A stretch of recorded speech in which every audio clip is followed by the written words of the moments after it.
Here I'm going to touch on matters of concern while felting. I've felted quite a lot of knitted bags. Haven't felted very many crochet bags, but I've felted a lot of knitted bags. So at this point, when I felt a knitted bag, the results I get are pretty much what I expected. But of course, the unexpected always comes along. So I'm going to talk about some of those concerns. And like I mentioned, I've just started felting the crochet bags.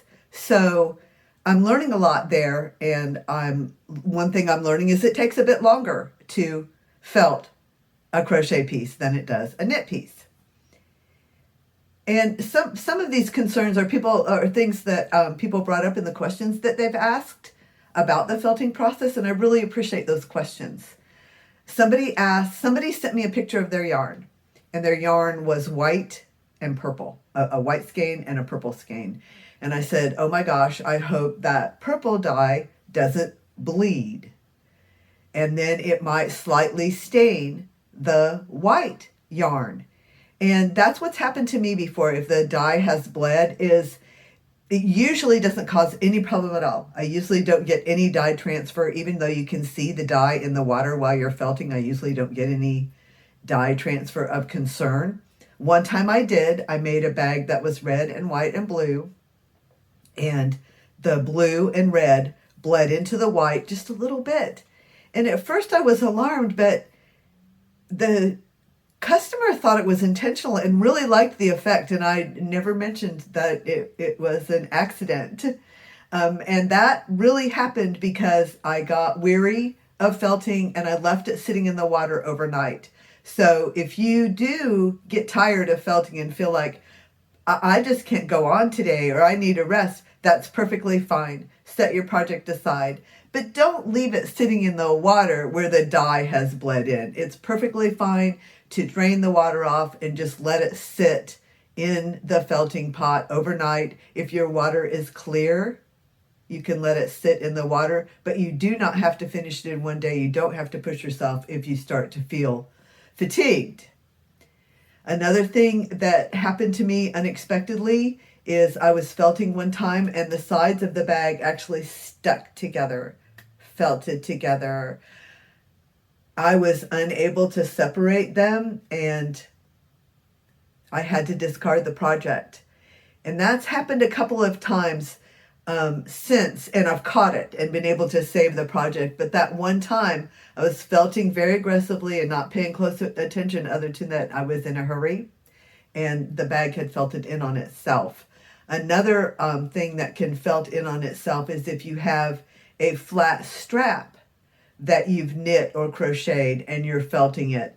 That strap can fold in on itself, and instead of being a flat strap, become a folded strap. And that can happen like in spots. So then it doesn't look right. Like if the whole thing folds and felts great, that looks fine. But if it folds in spots and felts together, that can be a problem. And these are things you can prevent. All you have to do is watch for them, and we'll talk about it as we go through felting. These are things I will mention as I felt and show you what I do to keep these concerns from coming up, or address them if they do come up. Another thing that's happened to me is, and this even happened recently, is I'll have the item in the pot. We have the hot water. I'm felting along, and I see that there's an end I haven't woven in, floating around there. And I just get my tapestry needle and weave it into the wet yarn. It doesn't hurt a thing. Don't be alarmed. Weave in the end if you need to. I hope that puts your mind at rest about some of those concerns. I've made some notes about the questions you've asked, and I'm going to see if I can answer them for you. I want to explain too my hashtags. Hashtag how I felt 2021 and hashtag make the bag 2021. Now these have designations in my mind that I don't expect you to remember. But the how I felt 2021 designates those videos where I talk about the prizes and the giveaways and the event that's going on July 16th through August 31st. The hashtag Make the Bag 2021 is to identify those tutorials to make the bag, because it's my plan that those tutorials will stand alone apart from the event that will be going on from July 16th through August 31st.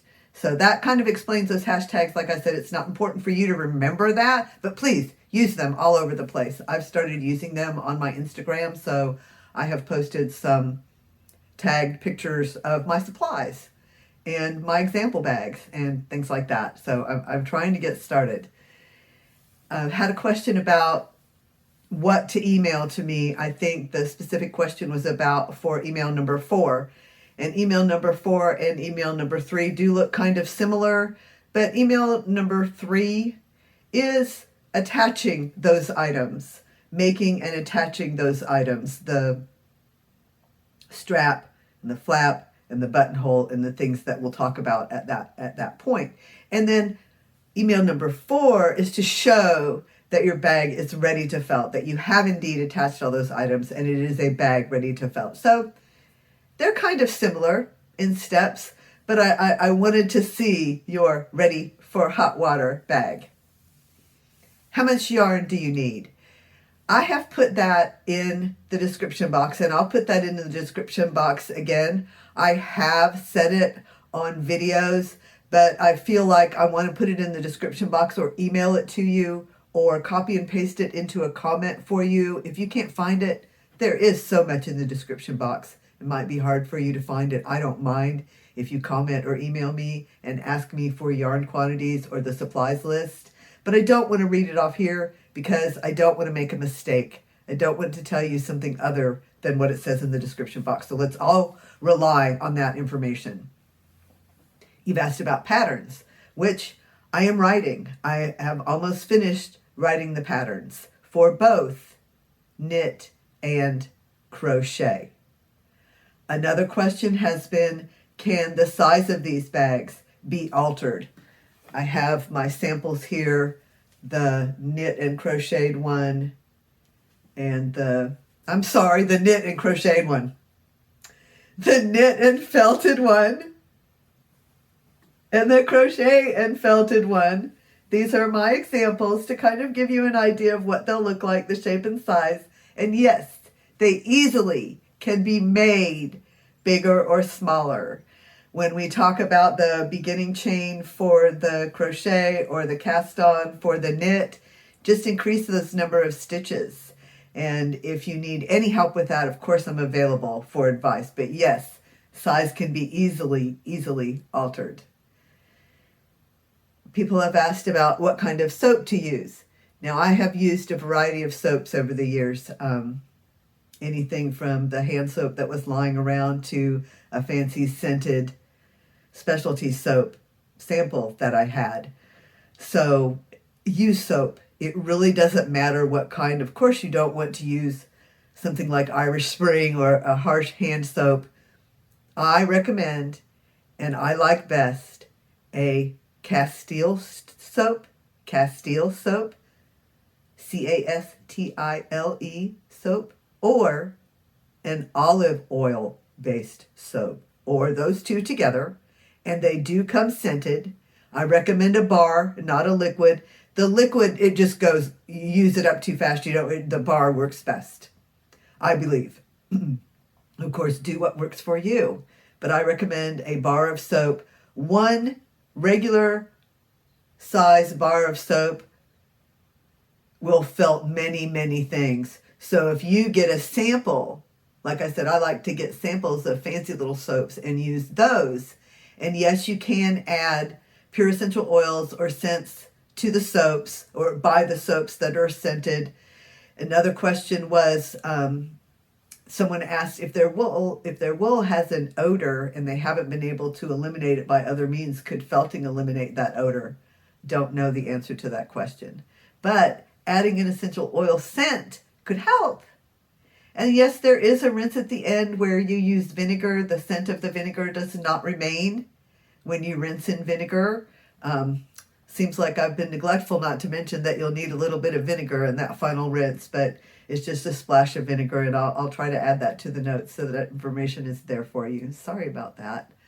But like I said, I don't know if the felting would eliminate the odor. I would hope so. Someone asked if they knew a person who was allergic to wool, if that person would have an allergic reaction to felted wool. I don't know the answer to that question, and I've pondered it, but I don't know how to find out without exposing someone to a potential allergic reaction. So I'm not going to do that, and I'm going to say that felted wool will probably cause the same reaction as regular wool. If you find out, I would appreciate it if you let me know. I really don't know the answer to that question. And then someone asked, what if their husband finds out that they buy a lot of yarn? And I really don't know how to help you with that one. I really don't. Just be careful. I don't encourage you to overspend. That's why I've talked about clearance yarns. This is a very inexpensive beginner project. If you want to approach it that way, it's certainly, I usually buy more than I need and spend more than I need to. But be respectful of your budget, and let's just have a lot of fun. If you have wool that you don't know if it's suitable for this project, you don't know if it's wool, send me a picture of the wool and the ball band so I can clearly see everything on the ball band. Also, I have talked about the possibility of making a swatch to determine if your fiber is feltable, and I think I'm going to do that.